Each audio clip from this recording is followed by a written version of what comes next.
What are some of your favorite alternate versions of superheroes? Now, do you think any of them are better than the original superheroes they are based off of? I know for a good number of my favorites, I do. Welcome back, Nerd Squad. I'm your host, Amanda McKnight. Want to talk nerdy with me even more? Well, check me out on socials under the username of @VampX13 and say hi when you do. I like it when people say hi. But for now, let's talk nerdy in the multiverse as we count down the top 10 superhero variants better than the originals. Number 10, Ultra Woman. I love Susan Storm, do not get me wrong, and it's hard to find an alternate who really compares with the Invisible Woman. But I gotta say, I do really love the entire take on the Fantastic Four team in the 1977 What If series in issue number 6. In this issue, we look at what the team would be like if they received different powers. Instead of becoming invisible, Sue ends up with powers similar to the Earth 616, aka main continuity, Reed Richards. That is, she can stretch her body at will. While this might not seem as powerful in terms of her power set of, invisibility and what she's capable of on Earth 616, I kind of love these powers for her. Something I love in general about this team is the powers that they end up with are actually supposed to reflect more their personality than anything else. In other words, because Sue is flexible and versatile as a person and multifaceted, she ends up with these stretching and shapeshifting powers, which to me kind of makes a lot of sense. No one ends up invisible either on this team, and while I think Sue from Earth 616 is OP when it comes to her invisibility powers and everything she can do with them, I do think the Elassie abilities also suit her pretty well. Number 9, Alexander Luthor. Alexander Luthor only ranks so low on my list because he's technically an alternate of a villain, and in some cases, even the alternates that are Alexander Luthor are villains. But at the end of the day, the original Alexander Luthor Sr. of Earth 3, is a heroic alternate of villain Lex Luthor. And so for that reason, I still felt pretty fine including him on this list. Aside from the logistics of it, he's just super cool and in many ways is even more intelligent and in some depictions even more manipulative than Lex is. Alexander Luthor Sr., the original, did what he did for purely altruistic reasons. His son, less so. Alex Jr. became a major villain during Infinite Crisis. The New 52 version of Alexander Luthor was also more about heroics, albeit in his own way. Alexander Luthor hails from Earth 3 pretty much in all versions, where he sometimes is known as the main hero of that world who opposes the villainous crime syndicate. Even the rebooted version of the character from the New 52 returns to the character's somewhat more heroic roots, albeit, like I said, an Earth 3 twisted version of heroism where Alex will basically do whatever it takes to usurp the crime syndicate so that he can basically rule in their stead. This Alex is also revealed to be a secret ally of Superwoman, as he is her lover and the father of her child. She teams up with him when he faces off with the Injustice League, but tragically he loses that fight. Still, even there, Alex is insane as he can absorb the powers of the superhumans he defeats at that point with the power of Mazaz, which is kind of like, the powers of Shazam. It's the whole thing. It's pretty cool. Or I guess maybe more like the powers of Black Adam,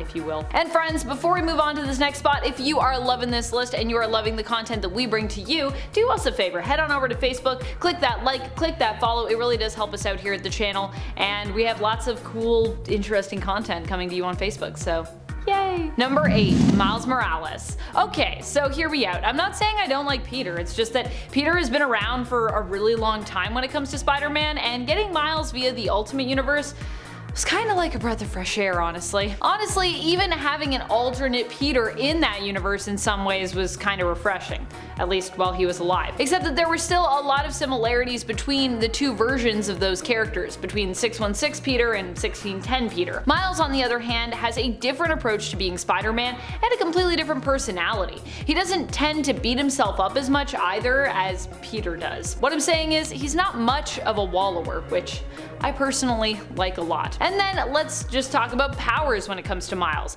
Miles has a lot of cool ones that Peter on Earth 616 doesn't have, which is also part of the reason why he's one of my favorite Spider-Men, period. In addition to his standard web-slinging, wall-crawling, proportional strength of a spider abilities, Miles also has camouflage powers and his powerful Venom Blast ability. Number 7, Allfather Thor. One of my favorite alternate versions of Thor would have to be Allfather Thor. This is because Allfather Thor basically stands to represent kind of like the end end of Thor's journey, which is something we rarely get to see in comics, even when it comes to alternate realities. Allfather Thor represents what the end of Thor's story would be like, even beyond the life of humanity and Earth, which also gets explored. Also, let's talk about powerhouses. Everyone loves an alternate that could kick the OG version's butt, and when it comes to Allfather Thor, that is also true, even while missing an eye and an arm, by the way. Number 6. Death Metal Wonder Woman. Death Metal Wonder Woman might seem like she's part of the main continuity, and in terms of story, she kinda is,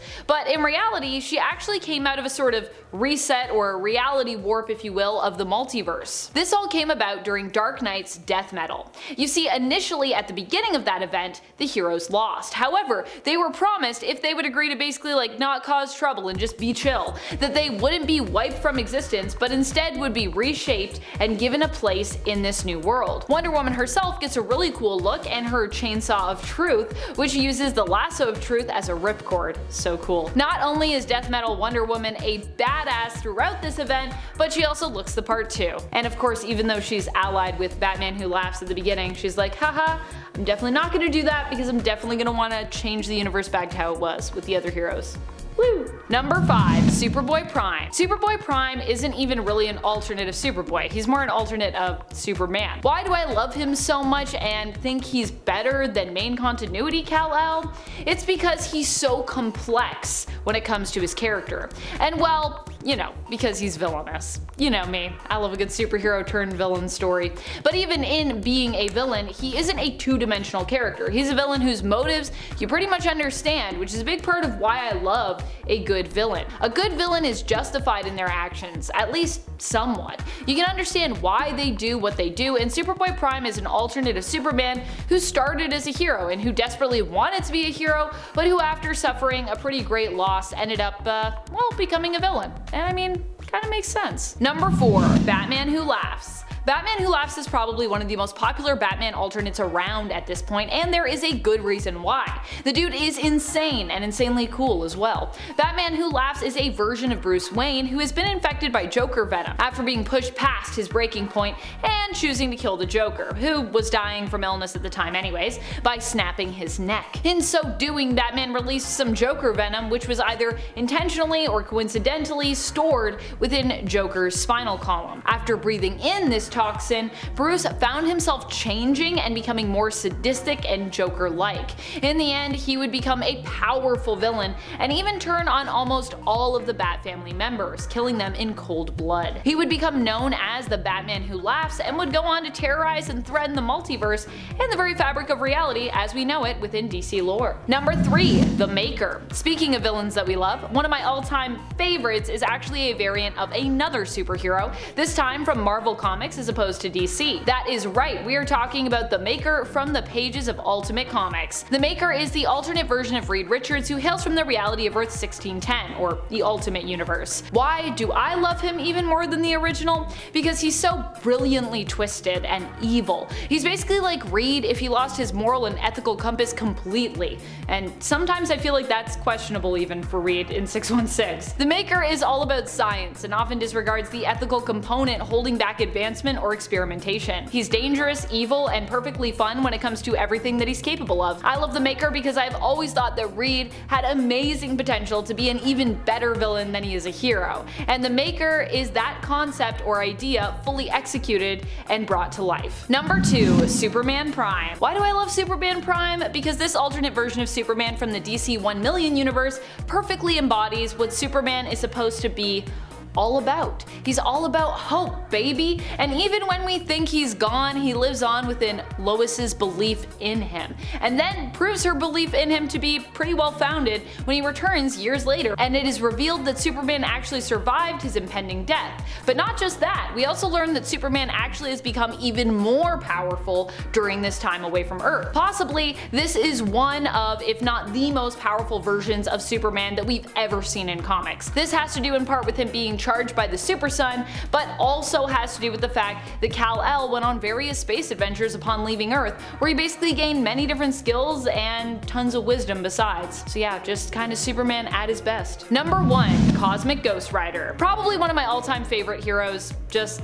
in general. Never mind just as an alternate. Cosmic Ghost Rider is an alternate version of both Ghost Rider and Punisher. This is a version of Frank Castle that died when Thanos attacked Earth. Castle decided to make a deal to return to Earth as a spirit of vengeance, but when he came back it was too late and everyone had basically already died. Alone on Earth for years, Castle as Ghost Rider slowly lost his mind. Eventually he teamed up with Galactus to try and defeat Thanos, and when that failed he decided he may as well submit and just join Thanos at this point, despite the fact that he was the ultimate villain for Cosmic Ghost Rider. Cosmic Ghost Rider goes on to become Thanos' herald, and later on would have adventures following his death and return, where he would do things like try to travel back in time to raise Thanos himself, in order to prevent him from becoming a galactic level threat, who we often refer to as the Mad Titan. By the way, that story did not work out for Cosmic Ghost Rider, sadly, but hey, you know, he tried. You don't know till you try. Which superhero variants or alternates do you think are better than their original counterparts? Why or why not? Let us know in the comments below. This has been Top 10 Nerd, and I'm your host Amanda McKnight. Thank you so much for watching.